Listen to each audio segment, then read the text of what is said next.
taba na! Ilan taon na to, Rap? Mag-isang taon lang ito. Ay, bakit ang ganda ng ano nila, no? Ito yung kasama yung binunot ko dyan dati yung binigay nyo dun kay Lantan. Hindi to matigas, ha?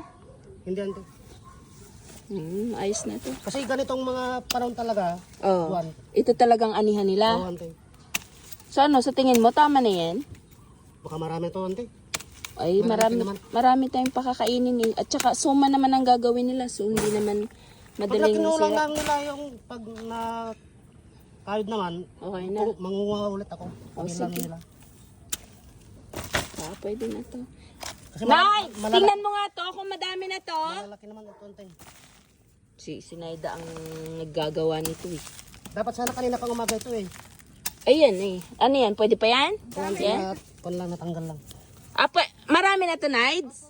Ay tama, para mamimigay tayo sa ano, sa mahogany, kay mami. Sino pa kung sinong may gusto? Ay, ang dami, Rap! Ano? Ay, meron pa sa ilalim. Ay, grabe, ang dami! Ganito sana talaga yung pwedeng pagtamnan kasi malambot. Ah. Ay, ang lalaki na nito. Madaling lumaki yung mga kanya. Parang ngayon tayo nag-ani na sobrang dami sa isang puno. Yung iba kasi ante, kinakain ng daga.